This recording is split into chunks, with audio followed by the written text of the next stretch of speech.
민호는 벽시계 소리를 세고 있었다. 똑딱, 똑딱. 하루에 86,400번. 그 소리가 유일한 대화 상대였다. 또 하루가 지나가네. 73세의 민호는 6평짜리 원룸에서 혼자 살고 있었다.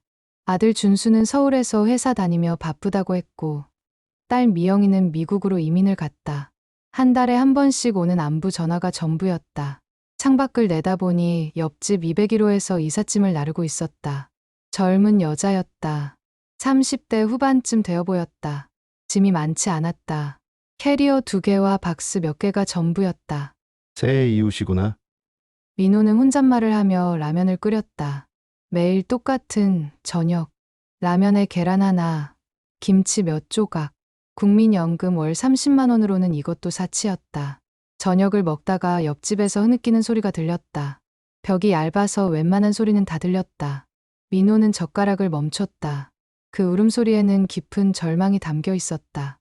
뭔가 큰 아픔이 있는 사람이구나. 다음 날 아침, 민호는 복도에서 새 이웃과 마주쳤다. 여자는 눈이 부어 있었다. 밤새 울었던 것이 분명했다. 안녕하세요. 옆집에 이사 온 정이라고 합니다. 아, 네. 민호입니다. 반갑습니다. 정의 말투에서 약간의 억양이 느껴졌다. 민호는 궁금했지만 묻지 않았다.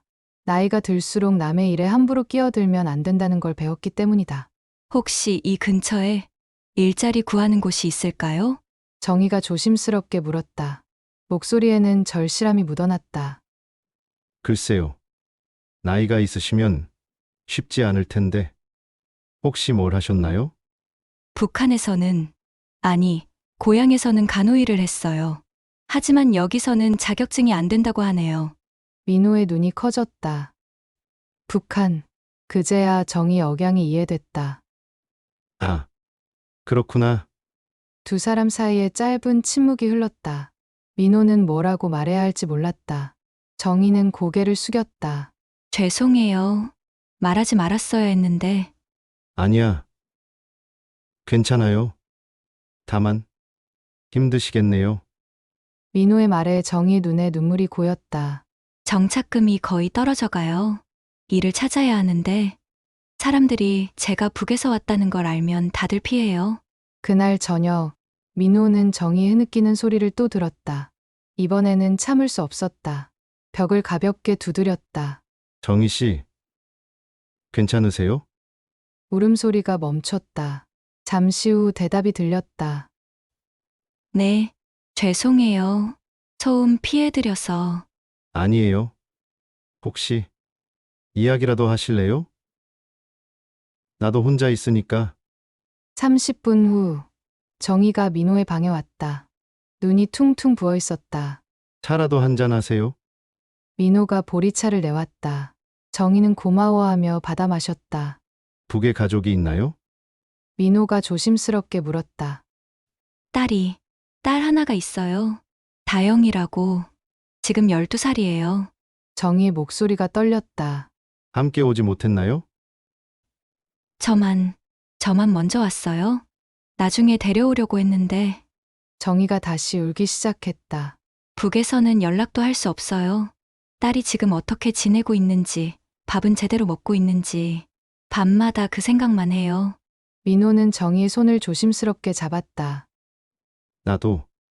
나도 아이들이 그리워요. 서울에 있는 아들, 미국에 있는 딸, 한 달에 한 번 전화하는 게 전부예요. 그래도 연락은 되시잖아요. 그렇긴 하지만 결국 혼자라는 건 똑같아요. 매일 벽시계 소리만 듣고 살아요. 두 사람은 서로를 바라봤다. 다른 이유이지만 같은 외로움을 공유하고 있었다. 일주일이 지났다. 민호와 정희는 매일 저녁 함께 차를 마시며 이야기를 나눴다. 서로의 아픔을 털어놓을 상대가 생긴 것만으로도 큰 위로가 됐다. 하지만 현실은 녹록지 않았다. 민호 삼촌, 정말 죄송한데 쌀 좀 빌릴 수 있을까요? 정희가 민망해하며 말했다. 물론이지. 얼마나 필요해요? 한 대빵만. 민호는 쌀통을 열어봤다.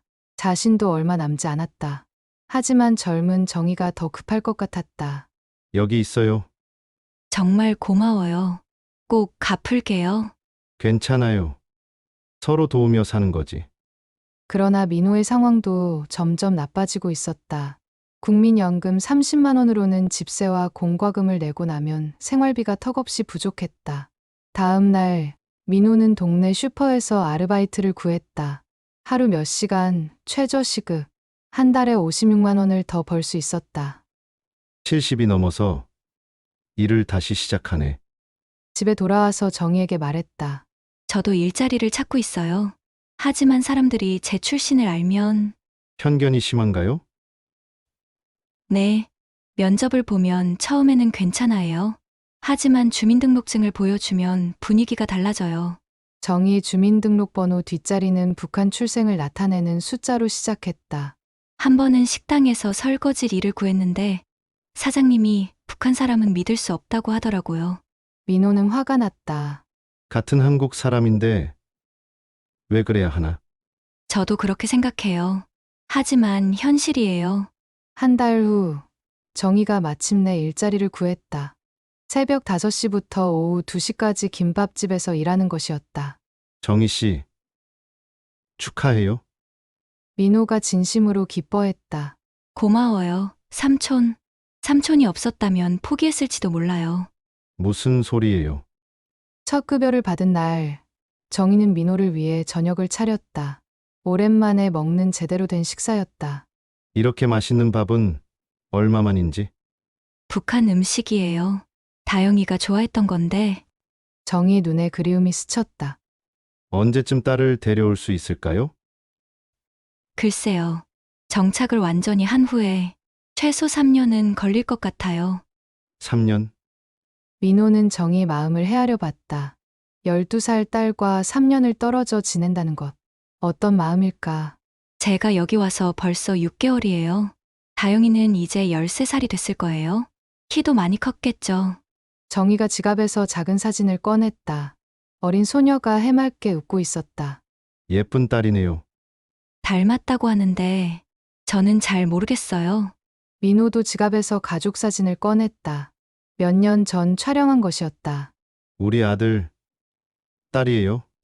행복해 보이세요. 그때는 그랬죠. 지금은 다들 바쁘다고. 두 사람은 각자의 가족 사진을 바라봤다. 서로 다른 이유로 떨어져 있지만 그리움은 똑같았다. 겨울이 왔다. 난방비 폭탄이 두 사람을 덮쳤다. 민호 삼촌, 이번 달 난방비가 15만 원이 나왔어요. 나도 12만 원. 이걸 어떻게 내지?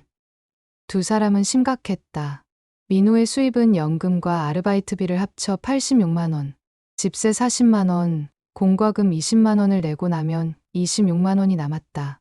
거기서 난방비 12만 원을 내면 생활비는 14만 원뿐이었다. 정희의 상황도 마찬가지였다. 김밥집 급여 120만 원에서 집세와 공과금을 빼면 남는 돈이 별로 없었다. 삼촌, 제가 도와드릴게요. 아니야. 정희 씨도 힘들 텐데. 저는 젊으니까 괜찮아요. 삼촌이 더 힘드실 거예요. 결국 정희가 민호의 난방비를 대신 냈다. 민호는 고마우면서도 미안했다. 꼭 갚을게요. 괜찮아요. 가족이잖아요. 가족. 그 말에 민호의 가슴이 뭉클했다. 크리스마스가 다가왔다. 민호는 아들 준수에게 전화를 걸었다. 아들아, 크리스마스에 집에 올 수 있니? 아, 아빠. 미안해요. 회사에서 워크샵이 있어서. 민호는 실망했지만 내색하지 않았다. 그래. 바쁠 텐데 뭘. 몸 조심해라. 전화를 끊고 나니 더욱 쓸쓸했다. 정희도 마찬가지였다. 다영이에게 편지를 쓰고 있었지만 전달될지도 확실하지 않았다. 삼촌, 우리라도 크리스마스를 보내요. 그래요. 우리끼리라도. 크리스마스 이브, 두 사람은 함께 소박한 저녁을 먹었다. 치킨 한 마리와 케이크를 사서 나눠 먹었다. 정희 씨, 고마워요. 정희 씨가 없었다면 정말 외로웠을 거예요. 저야말로요. 삼촌이 없었다면 여기서 버티기 힘들었을 거예요. 두 사람은 서로를 바라보며 미소 지었다. 혈연으로 맺어진 가족은 아니지만 마음으로 맺어진 진짜 가족이 된 것 같았다. 새해가 밝았다. 정희에게 좋은 소식이 있었다. 삼촌, 간병인 자격증 취득 과정에 합격했어요. 정말요? 축하해요. 무료 교육인데 수료하면 간병인으로 일할 수 있대요. 월급도 지금보다 훨씬 좋고요. 정희의 얼굴에 희망이 떠올랐다. 그럼 다영이를 데려올 날이 더 가까워지는 거네요. 네, 열심히 해서 빨리 안정을 찾고 싶어요. 민호도 좋은 변화가 있었다. 슈퍼 사장이 민호의 성실함을 인정해서 시급을 올려줬다. 정희 씨, 나도 시급이 올랐어요. 정말요? 대단하세요. 두 사람의 상황이 조금씩 나아지고 있었다. 하지만 3월에 큰 시련이 왔다. 민호가 슈퍼에서 일하던 중 넘어져서 다리를 다쳤다. 아이고, 아파? 병원에서 진단받은 결과는 인대 파열. 4주간 안정이 필요했다. 일을 못하게 되면 민호는 걱정이 앞섰다. 아르바이트를 못하면 연금 30만 원으로만 생활해야 했다. 정희가 병원으로 달려왔다. 삼촌, 괜찮으세요? 정희 씨, 미안해요. 폐 끼치네요. 무슨 소리예요? 제가 삼촌을 돌볼게요. 정희는 간병인 교육을 받는 중이었지만 민호를 돌보는 것을 우선으로 했다. 집에서 쉬세요. 제가 밥도 해드리고 병원 다닐 때도 모실게요. 고마워요. 정말 고마워요. 한 달 동안 정희는 민호를 극진히 돌봤다. 자신의 일과 교육을 병행하면서도 민호를 챙겼다. 정희 씨 덕분에 빨리 나은 것 같아요. 다행이에요. 이제 조심히 일하세요. 민호가 회복된 후 두 사람의 관계는 더욱 깊어졌다. 정희는 간병인 자격증을 취득했고 민호는 슈퍼 일에 복귀했다. 어느 날 저녁 정희가 좋은 소식을 가지고 왔다. 삼촌, 제가 정식 간병인으로 취업됐어요. 정말요? 어디서요? 서울의 한 요양원에서요. 월급이 180만 원이에요. 우와. 정말 잘 됐네요. 민호는 진심으로 기뻤지만 한편으로는 아쉬웠다. 정희가 서울로 가면 다시 혼자가 될 텐데. 그런데 여기서 서울까지는 너무 멀어요. 이사를 해야 할 것 같아요. 민호의 얼굴에 그림자가 졌다. 그렇겠네요. 좋은 기회니까 가야죠. 삼촌, 함께 갈래요? 뭐라고요? 서울에 가서 함께 살아요. 삼촌도 서울에 아드님이 있으시잖아요. 민호는 망설였다. 내가 정희 씨한테 짐이 될 텐데. 절대 그렇지 않아요. 삼촌이 저에게 얼마나 큰 힘이 되는지 아세요? 저 혼자서는 여기서 버틸 수 없었을 거예요. 5월, 민호와 정희는 함께 서울로 이사했다. 정희 직장 근처에 투룸을 구해서 함께 살기로 했다. 삼촌, 여기 어때요? 좋네요. 넓기도 하고. 새로운 환경이었지만 두 사람이 함께 있으니 외롭지 않았다. 정희는 요양원에서 간병인으로 일하기 시작했고 민호는 동네 마트에서 아르바이트를 구했다. 나이는 많지만 성실하게 하겠습니다. 아주 좋습니다. 경험이 많으신 분이 필요했거든요. 민호는 새로운 일터에서 인정받기 시작했다. 어느 날 민호의 아들 준수가 찾아왔다. 아빠, 서울에 언제 올라오셨어요? 얼마 전에 이분은 정희 씨라고 나를 많이 도와주신 분이야. 준수는 정희를 보며 의아해했다. 안녕하세요. 안녕하세요. 어르신 아드님이시군요. 닮으셨어요. 저녁을 함께 먹으며 준수는 아버지의 변화를 느꼈다. 아빠가 많이 밝아지셨네요. 정희 씨 덕분이야. 이분이 없었다면 나 혼자 어떻게 살았을지. 준수는 정희에게 고마움을 표했다. 아버지를 돌봐주셔서 감사합니다. 아니에요. 저야말로 민호 삼촌께 신세를 많이 졌어요. 정희의 간병인 일이 안정되자 다영이를 데려올 준비를 시작했다. 북한 이탈 주민 지원재단의 도움을 받아 절차를 밟고 있었다. 과정이 복잡해요. 하지만 올해 안에는 가능할 것 같다고 하네요.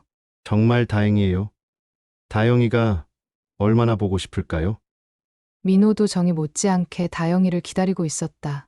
사진으로만 본 아이지만 벌써 손녀처럼 느껴졌다. 삼촌, 다영이가 오면 여기서 함께 살 수 있을까요? 당연하죠. 우리 가족인데. 정희 눈에 눈물이 맺혔다. 정말 고마워요. 삼촌이 아니었다면 이제 그런 소리 하지 마요. 우리는 진짜 가족이니까. 10월에 드디어 소식이 왔다. 다영이가 한국에 올 수 있게 됐다는 연락이었다. 삼촌, 다영이가 다음 주에 와요. 정희는 기쁨을 감추지 못했다. 정말요. 드디어. 민호도 마치 자신의 일처럼 기뻤다. 공항에 다영이를 마중 나간 날, 정희는 떨고 있었다. 1년 반 만이에요.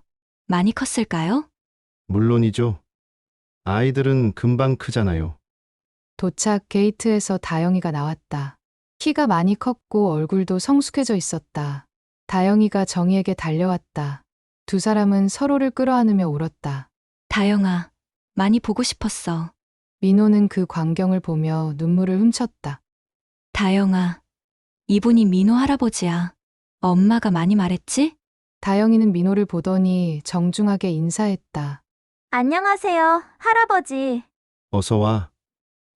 다영아, 많이 기다렸단다. 다영이가 온 후 집안 분위기가 완전히 바뀌었다. 아이의 웃음소리가 집을 가득 채웠다. 할아버지, 이거 뭐예요? 다영이는 모든 것이 신기했다. 한국의 음식, 문화, 학교 시스템까지. 다영아, 학교는 어때? 좋아요. 친구들도 생겼어요.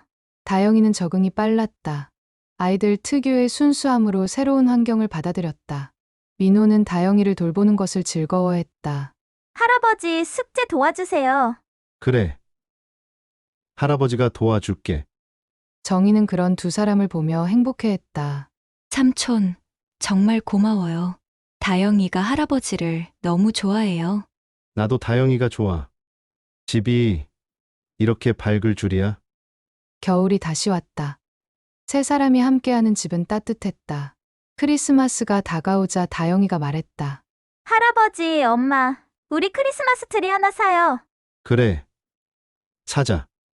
민호가 즉답했다. 작은 트리를 사서 함께 장식했다. 다영이는 신이 났고 정희은 딸과 함께하는 크리스마스에 감격했다. 작년에는 혼자 보냈는데 민호가 감회에 젖어 말했다. 이제 우리는 혼자가 아니에요. 정희가 대답했다. 맞아요, 할아버지. 우리는 가족이에요. 다영이가 두 어른의 손을 잡았다. 그 순간 민호는 깨달았다. 진짜 가족은 피로 맺어지는 것이 아니라 마음으로 맺어지는 것이라는 걸. 새해를 맞아 민호의 건강에 문제가 생겼다. 기침이 계속되고 숨이 차는 증상이 나타났다. 삼촌, 병원에 가보세요. 정희가 걱정하며 말했다. 검사 결과는 폐렴이었다. 노인에게는 위험한 질병이었다. 입원이 필요합니다. 의사의 말에 정희와 다영이는 충격받았다. 할아버지. 다영이가 울먹이며 민호의 손을 잡았다. 괜찮아. 다영아, 할아버지는 강하단다. 하지만 민호의 상태는 쉽게 나아지지 않았다. 2주간 입원하면서 많이 약해졌다. 정희는 간병 휴가를 내고 민호를 돌봤다. 삼촌, 빨리 나으세요. 다영이가 얼마나 걱정하는데요. 미안해. 정희 씨한테 짐만 되는구나. 그런 말 하지 마세요. 우리는 가족이잖아요. 민호가 퇴원한 후 세 사람의 관계는 더욱 끈끈해졌다. 생과 사를 오가는 경험을 통해 서로의 소중함을 더 깊이 느꼈다. 할아버지, 아프면 안 돼요. 다영이가 민호 곁에 붙어 있었다. 그래. 이제 아프지 않을게. 다영이와 더 많은 시간을 보내야 하니까. 정희는 민호의 건강 관리에 더욱 신경 썼다. 간병인의 전문성을 발휘해서 영양 관리와 운동을 도왔다. 삼촌, 매일 산책하세요. 폐 기능 회복에 좋아요. 알겠어요. 다영이와 함께 다녀올게요. 민호와 다영이의 매일 산책은 일상의 소소한 행복이 됐다. 할아버지, 학교에서 있었던 일 들어보실래요? 그럼 말해봐. 다영이는 학교 이야기를 하며 민호에게 활력을 줬다. 민호는 손녀 같은 다영이와의 시간을 소중히 여겼다. 봄이 되자 정희에게 새로운 기회가 왔다. 요양원에서 팀장으로 승진 제안을 받은 것이다. 삼촌, 팀장이 되면 월급이 250만 원이 돼요. 와. 정말 잘 됐네요. 하지만 승진하면 더 바빠질 것이 확실했다. 다영이를 돌볼 시간이 줄어들 것 같아서 걱정이에요. 내가 다영이를 돌볼게요. 걱정하지 마세요. 민호가 자신 있게 말했다. 하지만 삼촌도 건강이. 이제 많이 나았어요. 그리고 다영이와 함께 있으면 오히려 기운이 나요. 결국 정희는 승진을 받아들였다. 가족의 더 나은 미래를 위한 선택이었다.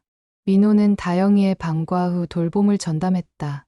할아버지, 숙제 다 했어요. 그래? 그럼 간식 먹자. 민호는 다영이를 위해 요리도 배웠다. 정희가 늦게 들어올 때를 대비해서였다. 할아버지가 만든 김치찌개 맛있어요. 정말. 할아버지도 요리를 할 수 있구나. 어느 날 민호의 아들 준수가 예고 없이 찾아왔다. 그런데 표정이 좋지 않았다. 아버지, 이야기 좀 하죠. 준수는 정희와 다영이가 없는 시간을 골라왔다. 무슨 일이니? 아버지, 이 사람들과 살면서 아버지 돈을 빼먹히는 건 아니죠? 민호는 깜짝 놀랐다. 무슨 소리야? 정희 씨는 나를 도와주는 사람이야. 하지만 남이잖아요. 더군다나 북한에서 온? 그만해! 민호가 화를 냈다. 준수야. 너는 언제 한번 나를 걱정해줬니? 정희 씨와 다영이가 없었다면 나는 외로움에 죽었을지도 몰라? 하지만 아버지 재산이. 재산? 내가 뭘 가졌다고? 나는 지금이 가장 행복하다? 준수는 아버지의 단호한 말에 더 이상 말할 수 없었다. 그날 저녁 정희가 집에 돌아오니 민호의 표정이 어두웠다. 민호는 준수가 한 말을 털어놓았다. 아니에요. 정희 씨 잘못이 아니에요. 정희 목소리에 상처받은 마음이 드러났다. 정희 씨. 신경 쓰지 마세요. 내 아들이 잘못한 거예요. 며칠 후 다영이가 학교에서 상을 받았다.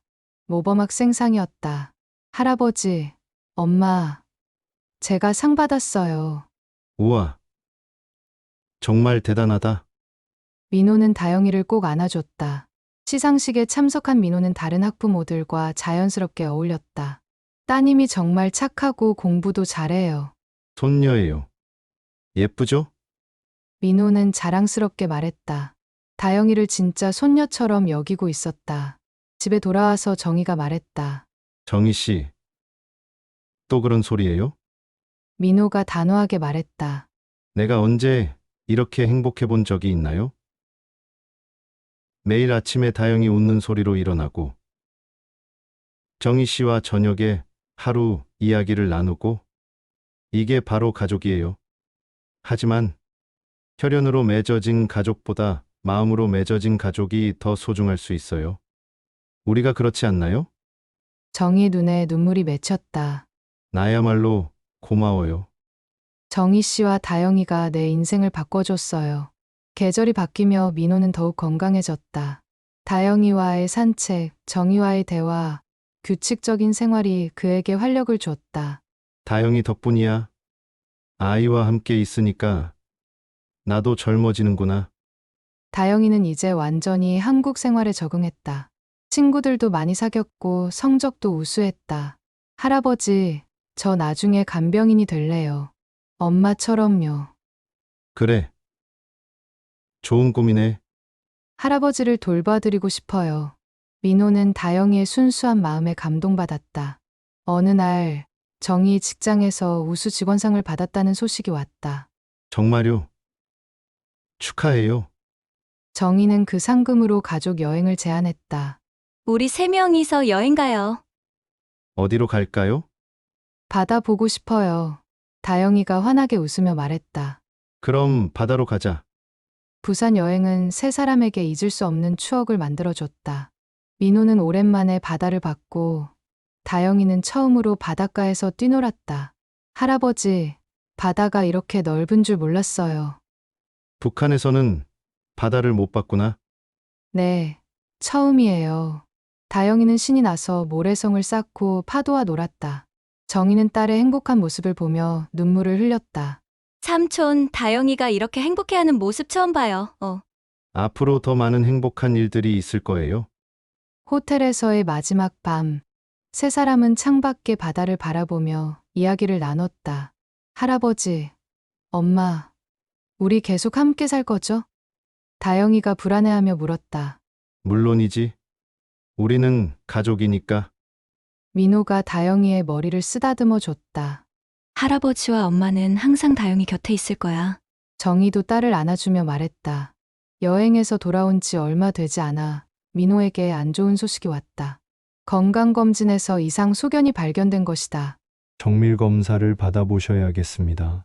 의사의 말에 정희와 민호는 걱정했다. 삼촌, 괜찮을 거예요. 너무 걱정하지 마세요. 하지만 정희의 목소리에도 불안이 묻어났다. 검사 결과를 기다리는 일주일은 길게 느껴졌다. 다영이는 눈치를 채고 평소보다 더 민호에게 애교를 부렸다. 할아버지, 제가 어깨 마사지 해드릴까요? 고마워. 다영아, 다행히 검사 결과는 양성이었다. 건강에 큰 문제는 없었지만 지속적인 관리가 필요했다. 다행이에요. 정말 다행이에요. 정희가 안도의 한숨을 쉬었다. 앞으로 더 건강 관리에 신경 써야겠네요. 민호도 자신의 건강이 가족에게 얼마나 중요한지 깨달았다. 다영이는 중학생이 됐다. 키도 많이 컸고 생각도 성숙해졌다. 엄마, 할아버지, 저 이제 많이 컸죠? 그래. 정말 많이 컸어. 하지만 여전히 민호에게는 애교쟁이였다.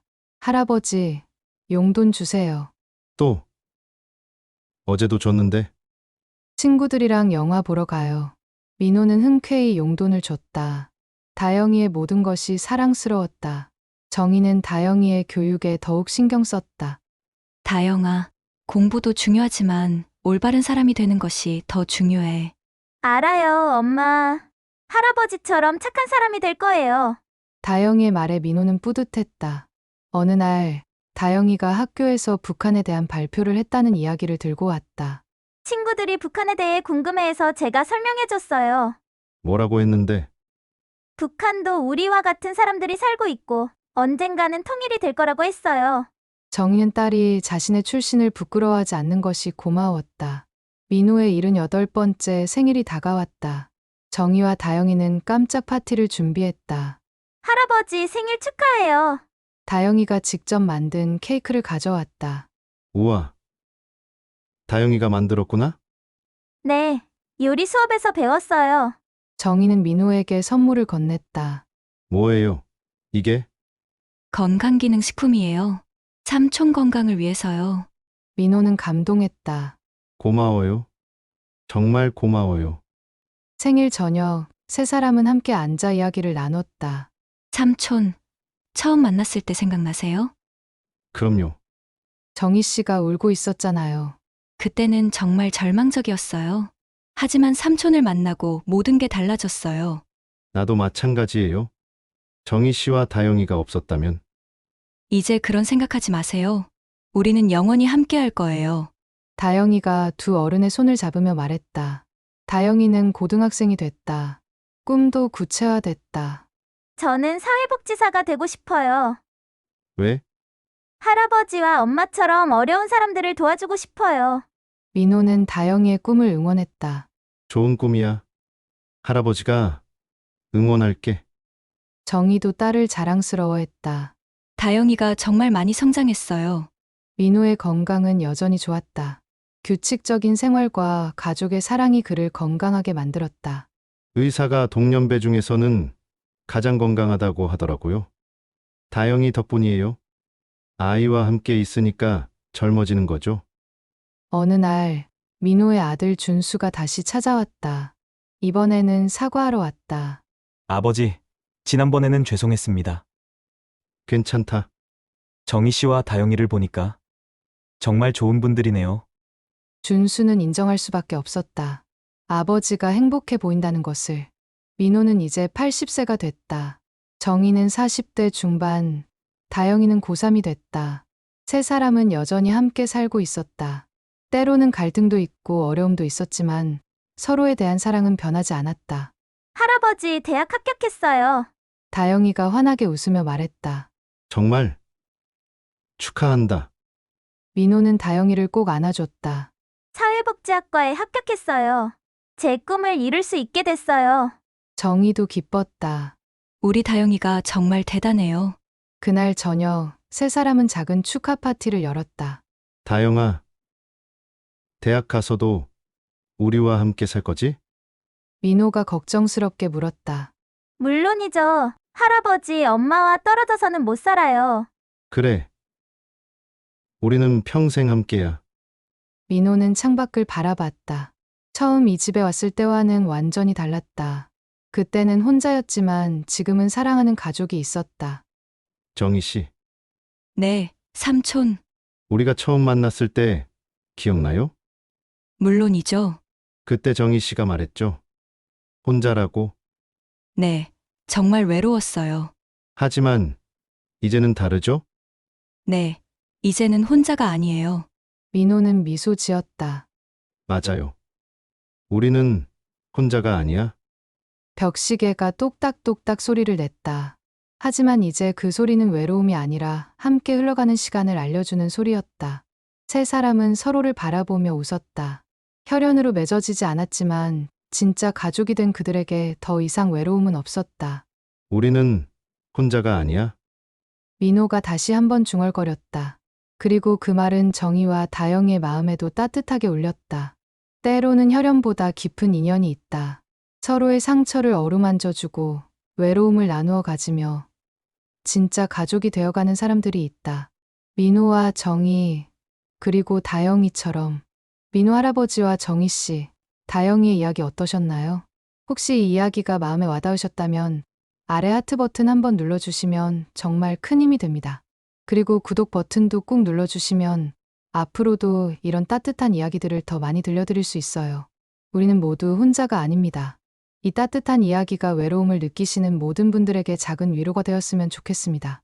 다음에도 더 좋은 이야기로 찾아뵐게요. 건강하세요.